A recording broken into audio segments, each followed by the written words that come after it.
11th और 12th class के course में एक टॉपिक आता है जिसका नाम है विलन।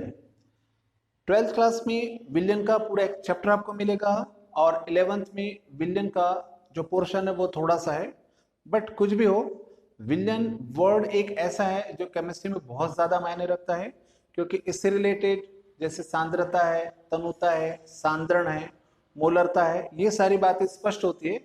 इसलिए हर एक स्टूडेंट को विलन की परिभाषा अच्छी तरह से मालूम होना चाहिए। तो आइए देखते हैं विलन की परिभाषा। तो सभी को मेरा नमस्ते है, ग्रेट मॉर्निंग है। स्टार्ट करते हैं विलन की डेफिनेशन से। विलन किसको बोलते हैं?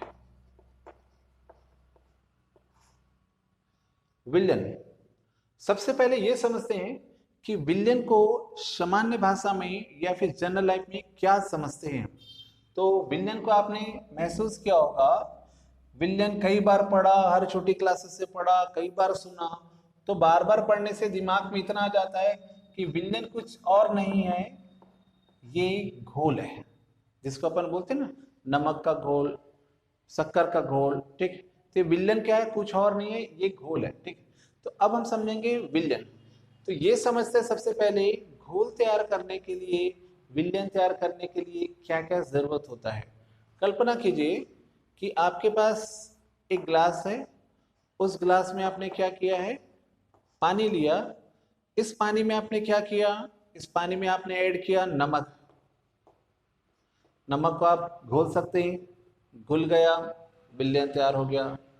आप नमक के साथ में शक्कर भी मिला सकते हैं, तो शक्कर भी घुल गया, फिर से विलन तैयार हो गया है। ठीक, आप इसमें ग्लूकोज भी मिला सकते हैं, वो भी घुल जाएगा।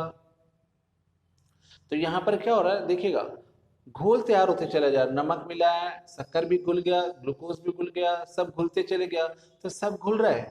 इसी कारण से आप क्या बोलते हैं? सब घोल तैयार हो गया। ठीक, उसी को हम पुस्तक की भाषा में क्या बोलते हैं? विलन तैयार हो गया।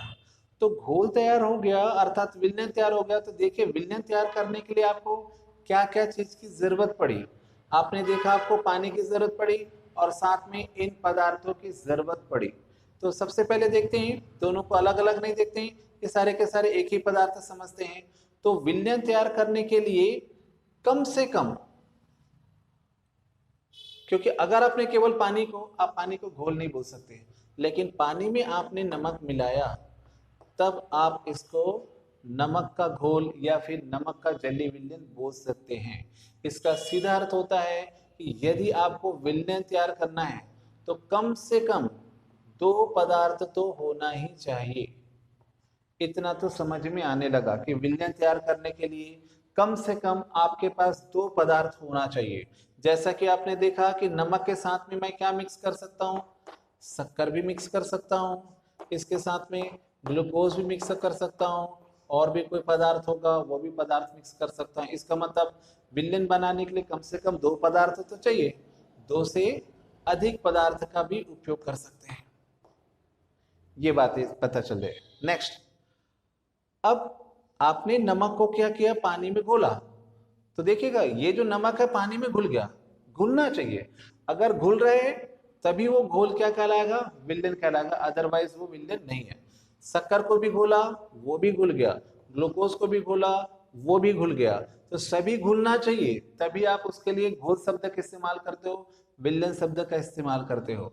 और घुलेगा, इसका मतलब क्या होगा?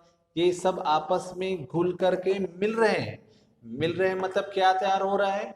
मिश्रण तैयार हो रहा है, और सब एक दूसरे में मिक्स हो रहे हैं। इसका मतलब सभी के सभी कैसे हैं? समांगी है, एक दूसरे में घुलने वाले हैं, मिलने वाले हैं। तो इस प्रकार से विलन बनने के लिए कुछ बातें होना चाहिए। पहली बात यह है कि कम से कम दो पदार्थ होना चाहिए, दो से अधिक पदार्थ भी हो सकता है, और दूसरा, उन सबको आपस में मिलना चाहिए, मिश्रित होना चाहिए। और मिश्रित तभी होगा जब उनमें समांगता का गुण होगा। तो यहां से परिभाषित होता है विलन। तो विलन को कैसे परिभाषित करते हैं सुनिएगा, दो या दो से अधिक शुद्ध पदार्थ हो तो ज्यादा अच्छा है। तो दो या दो से अधिक शुद्ध पदार्थों के समांगी मिश्रण को हम क्या कहते हैं? विलन कहते हैं। परिभाषित फिर से कर रहा हूं, सुनिएगा, दो या दो से अधिक शुद्ध पदार्थों के समांगी मिश्रण को क्या कहा जाता है? विलयन कहा जाता है। ये है विलयन की परिभाषा। जैसे कि मैंने पहले बताया कि विलयन बनाने के लिए कम से कम कितने पदार्थ आपको चाहिए? 2 पदार्थ आपको चाहिए। तो 2 पदार्थ में मान लीजिए आपने 1 गिलास पानी लिया और उसमें कुछ मात्रा में, थोड़ी मात्रा में, ग्राम में आपने एडिशन नमक को घोल दिया। तो विलयन बनाने के लिए 2 पदार्थ काफी है। अब हम समझते हैं विलयन के घटक। किसी भी विलयन के 2 घटक होते हैं, जिसमें से पहला कहलाता है विलायक और दूसरा कहलाता है विलेय। तो 2 घटक हो गए, विलायक और विलेय।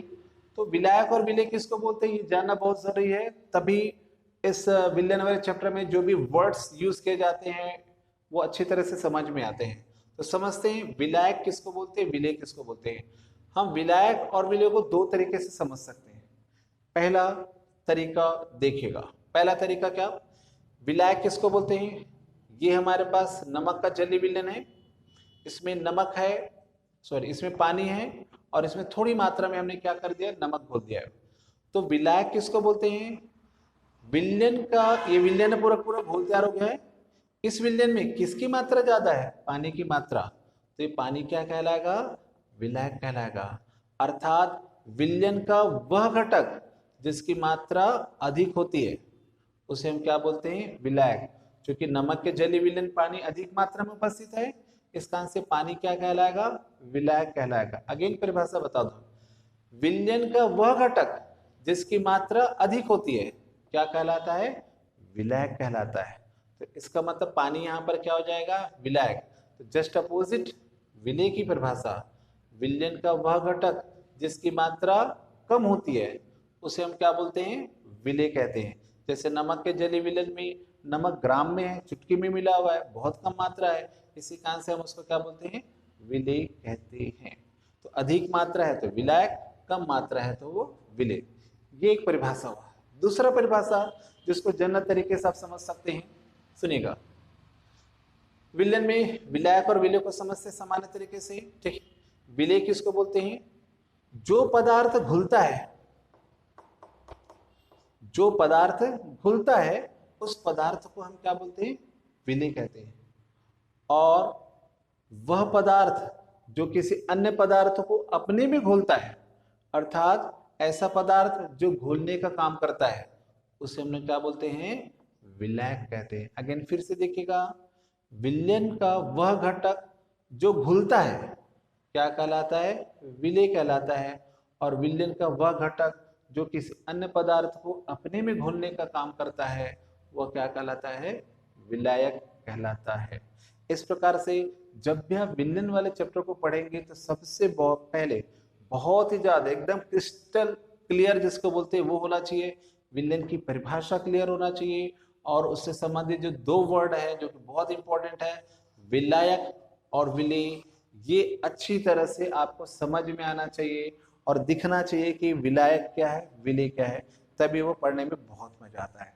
आशा करता हूं कि विलयन है, विलेय और विलायक है, ये वर्ड्स, ये डेफिनेशंस आपको समझ में आ गए होंगे। अगर वीडियो जब भी अच्छा लगता है दोस्तों, ये वीडियो जरूर शेयर कीजिए ताकि जो बेसिक कॉन्सेप्ट केमिस्ट्री के या फिजिक्स के जो होते हैं वो स्टूडेंट को समझ में आ सके। उसके बेसिस पर आपके जो फ्रेंड्स हैं वो सारे के सारे अन्य जो बड़े बड़े क्वेश्चन है वो क्लियर कर सके। तो मेरे साथ बने रहने के लिए थैंक यू वेरी मच।